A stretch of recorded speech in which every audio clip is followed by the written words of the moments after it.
Big news, former CIA Director David Petraeus is on the hot seat on Capitol Hill. Lawmakers are asking some very pointed questions about what he knew on the night of the Benghazi raid. As we learn, the CIA has been withholding key documents about the night of that attack.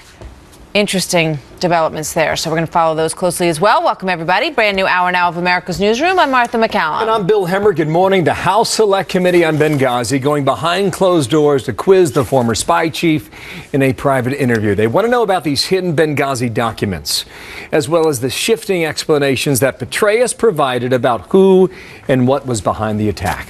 Let's start our coverage with Chief Intelligence Correspondent Catherine Harris live on the Hill there. And what are we learning about the CIA records, Catherine? Well, Bill, good morning. These records have not been provided to the Select Committee, and they are an internal communication system within the CIA known as Same Time. It's like a real-time instant messaging service for the intelligence community. This is essentially very raw flash traffic from the night of the attack in Benghazi. This will show who knew what and when, who was talking to who, and whether there was any real specific discussion of a video or a demonstration, or whether the people on the ground were only speaking of terrorism. There'll be three things in it that are critical. First, atmospherics. What is the level of threat? What is the concerns? Second, who was talking to who? This is critically important.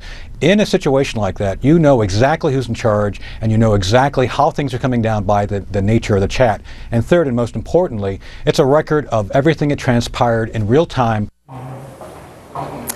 Here's the deal with the CIA.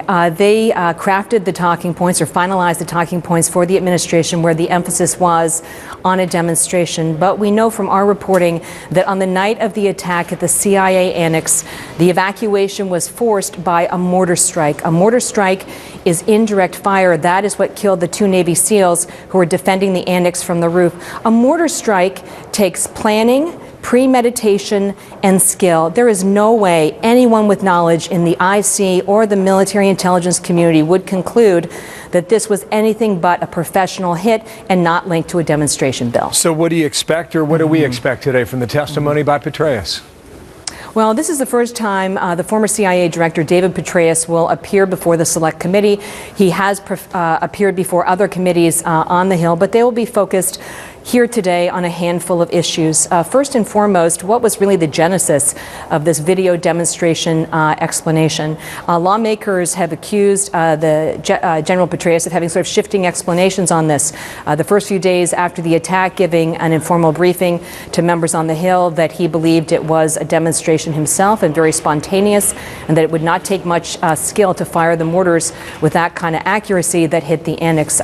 He then later said to reporters that he knew himself it was terrorism on the very first day. So they want to clear up what appears to be a disconnect. Number two, they want to understand what was the decision-making chain on the night of the attack, and when it was clear to people on the ground that no help was coming, and who had made that decision that there would be no military aid. And number three, there are still lingering questions based on the ongoing reporting of Fox News as to what role, if any, the U.S. government had in facilitating the movement of weapons from Arab nations to arm the opposition in Libya in the spring of 2011. Those weapons ultimately went on to groups that are unfriendly to the United States, including Ansar al-Sharia, which was one of the groups that attacked the consulate, Bill. So much to answer to and for. Thank Catherine Harris there live on Capitol Hill. Thank you.